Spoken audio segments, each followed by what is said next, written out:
Welcome to another edition of A Test of Time. Today's guest is somebody I've known for the best part of 20 years, a teammate for 18 years with Durham and with England, and that is Paul Collingwood. We're going back all the way, 16th of May 2010, England T20 World Cup final against Australia and Barbados. Paul was captain. Let's hear his story. If the Harmison gets his reward, been a brilliant spell of bowling. Harmison bowled a superb opening spell. 5 wickets for Stephen Harmison. Stephen Harmison, take a bow. Well, Collie, thanks for joining us on A Test of Time. I really appreciate it. On the eve of what is going to be the World T20, we've decided to go down the road of not looking back at a test match. We're going to go all the way back to the 16th of May 2010, Australia versus England, Barbados, the World T20 final. And leading into this, this conversation, this chat, there's a lot made in 2015 when Trevor Bayliss and Paul Collingwood, Eoin Morgan were credited with no fear cricket. But do you feel as though you did that in 2010 when you had the likes of KP and Keyswetter and a few others, that you decided to go down that route then? I think, to be honest with you, we didn't have much of an option because whatever we did in the years before that never worked. And I remember Andy Flower, he actually was the one who persuaded me to take the captaincy on again. I'd had not a very good time of it under Peter Moores as coach, and I didn't really enjoy the captaincy for a year. I resigned as captain, but when Andy Flower took over, he really did persuade us to take it on again. And he said, you will have full reins and you will be able to do whatever you want to do with the team and the approach, all that kind of stuff.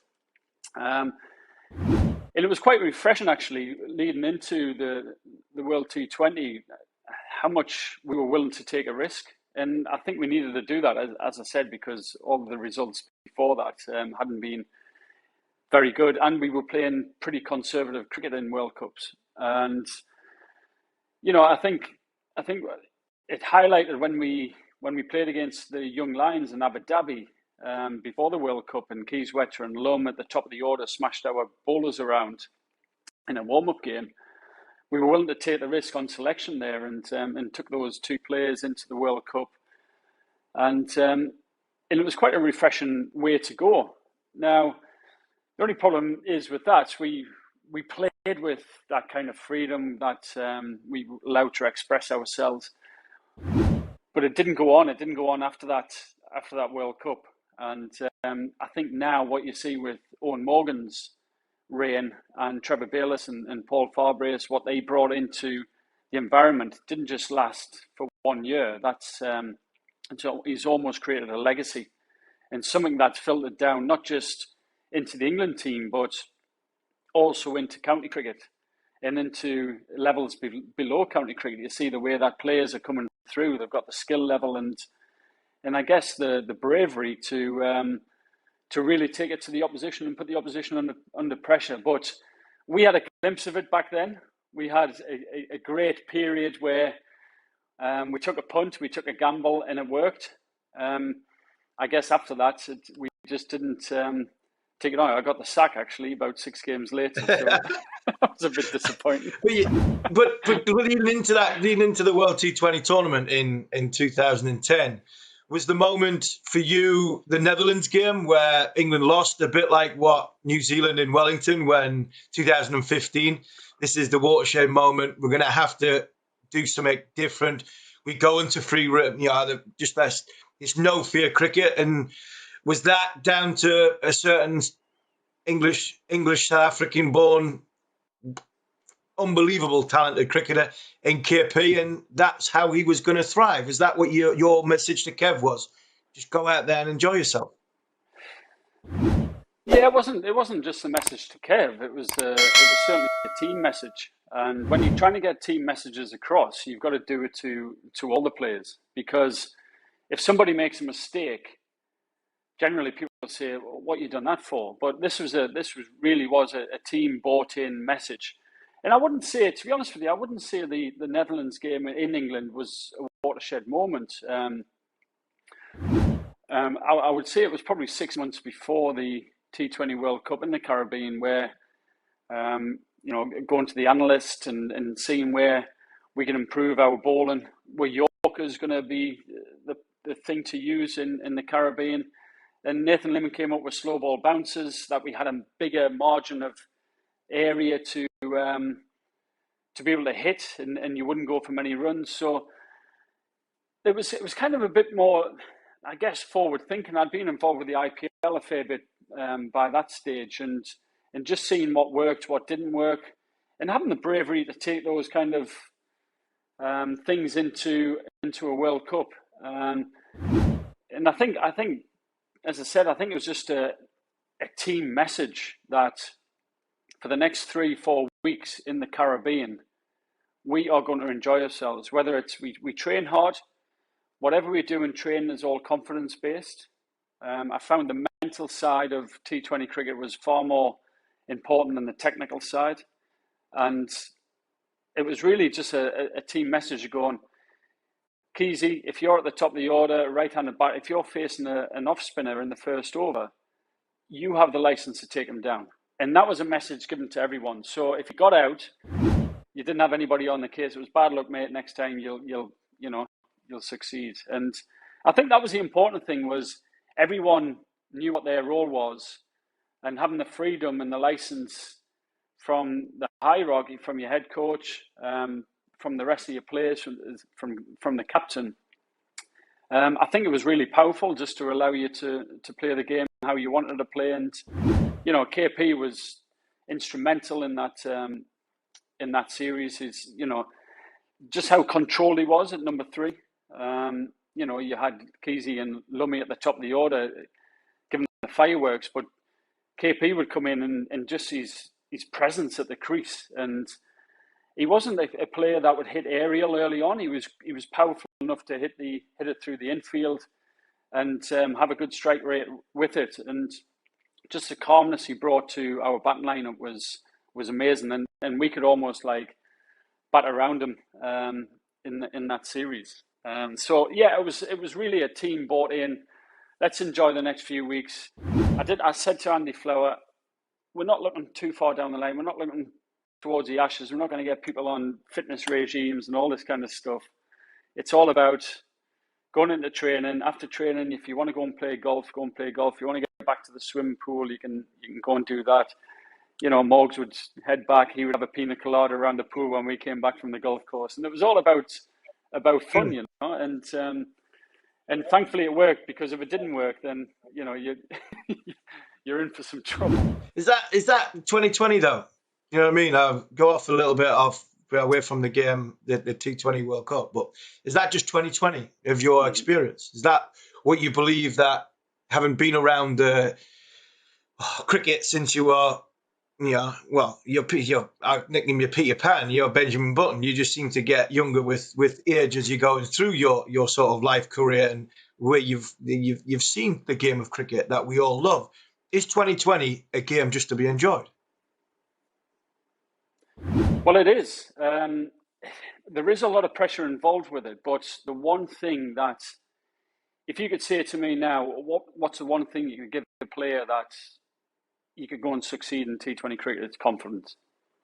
And if you could bottle it and open that bottle and pour it down someone's neck before a game, you would be a very rich man, because, confidence to me, certainly in T20 cricket, because you've got to put that opposition under pressure as early as possible, whether it be in your innings, whether you're a bowler, when you're bowling against a batsman, you've got to be confident enough to put that opposite player under enough pressure from early on.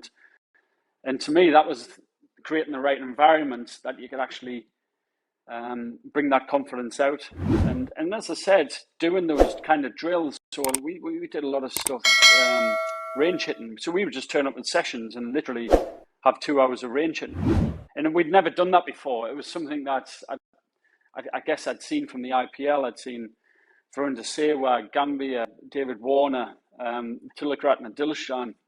These are players that I was playing in around at Delhi Daredevils, and I was like, wow, they don't net for an hour. They don't hit millions of balls. All they do is confidence-based stuff. And I found that was such an eye-opener that, maybe we can bring this into the England team. And the same, I guess it was the same thing with the bowlers as well. Okay, what are the plans going to be? We'll have simple plans going into each game. Of course, you're going to have individual plans, and that was up to me as captain to understand where that certain batsman hits the ball. But simple game plans as a bowler, and the bowlers just using targets in practice. So actually just not bowling too much, using their targets, whether it be wide Yorkers, whether it be slow ball bounces outside off stump, or heavy, in the first 6 overs, we used a simple game plan, a heavy length straight. And if the batsman wanted to use the feet or do something different, and they were the ones who were actually taking the risk. So in practice, it was all about coming out of that practice session, right? Confidence. You've hit your skills. You've had a bit of fun with it, and off you get. Go and enjoy yourself. And you went into the tournament, all them plans, everything ready. And you decided on Keysweather and Lom at the top, which they hadn't been settled, but they've gone in at the top. KP at 3, and you go to it was a little bit of a soggy start. There was sort of rain affected games. You got a big score against the West Indies. I think it was 191 against the West Indies, even though the West Indies chased 60 off whatever to get to Duckworth Lewis and win. That must have given you huge confidence going in early part of the tournament that you can get big scores. Yeah, it was. We were down in Guyana, and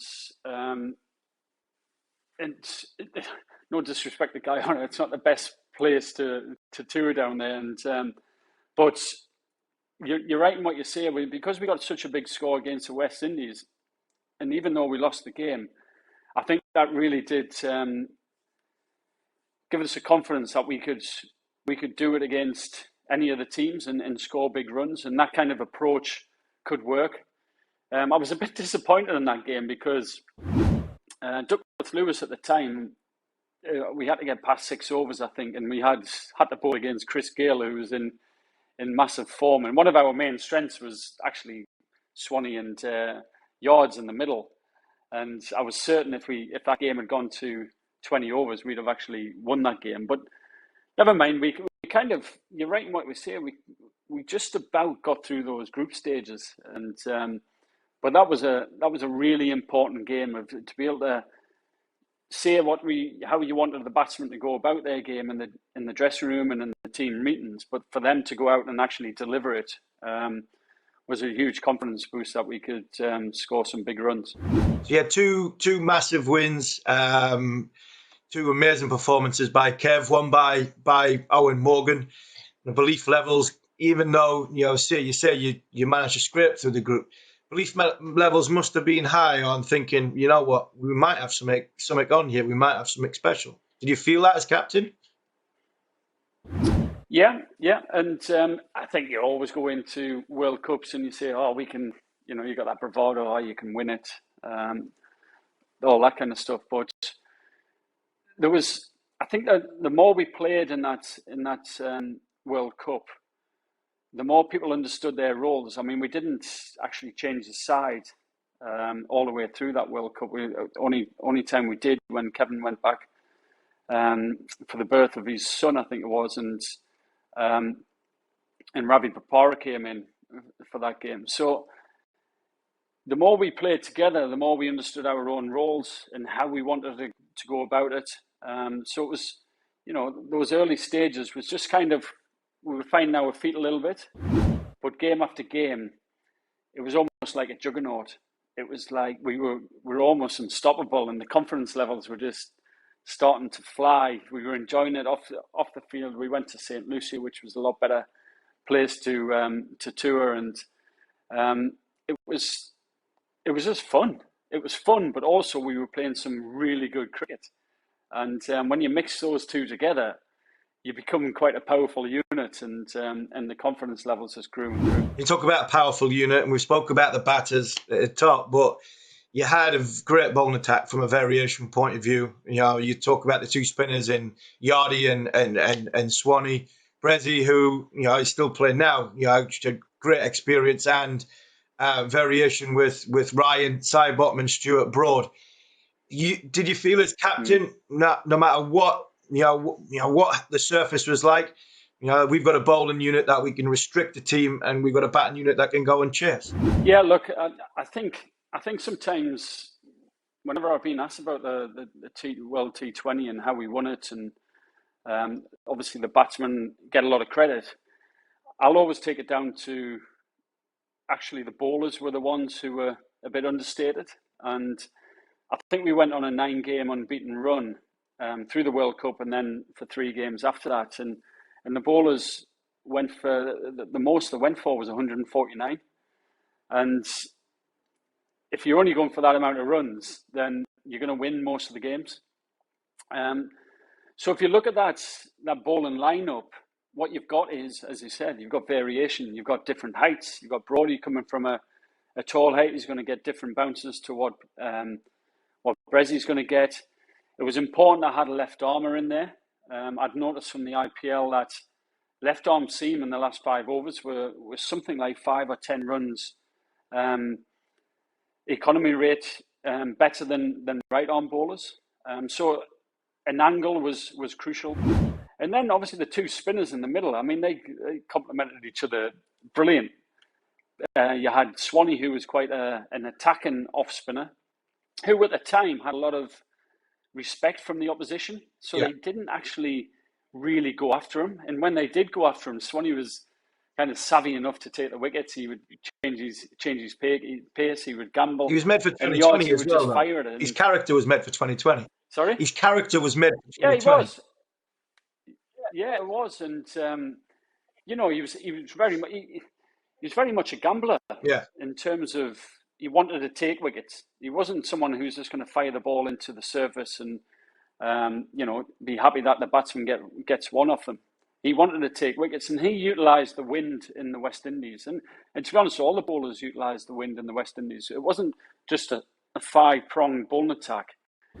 We had a real defence mechanism in the wind as well. And I thought all of the bowlers were magnificent in terms of where they got the opposition batsman to hit, always hitting into the wind, which, as you know, if you get it wrong into the wind, it's so much further. So I thought we were very clever on how we used that, and everyone bought into it. And full credit to all the bowlers at the time that for them not going over 149 in any of the games was absolutely incredible. Brilliant, wasn't it? You get to the semi-final. You've got Sri Lanka. You've mentioned KP's gone home. Ravi comes in, but the way you were going, the way you were feeling, didn't really matter, did it? With the bowling attack that you had, you've just mentioned. There was and we're talking Sri Lanka. We're not talking Sri Lanka of the nowadays. Sri Lanka were a formidable unit in 2010 with the likes of Dilshan and Jayasuriya and Sangha, Jai Wardner, not Jayasuriya. They were a fantastic team. Jayasuriya was. Where was your head going into that? I'm sure Jayasuriya was. Yeah, Jayasuriya was there. Yeah, in the side. Where were you? Because I remember. Where were you on that when he was actually, Kev goes on? He was actually one of the players.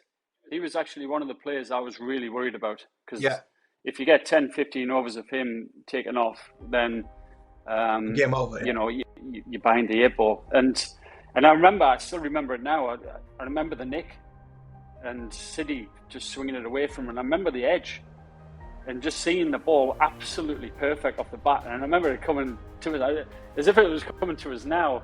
I can see the catch, and it just went so beautifully in the hands. It was like, that is a big part of winning this game. It was like, bang. And it was a great start, get one of their big players. Was fantastic. I think we got Tilakaratne pretty cheaply as well, and we were way ahead of the game. It was just one of those games where things went perfectly well.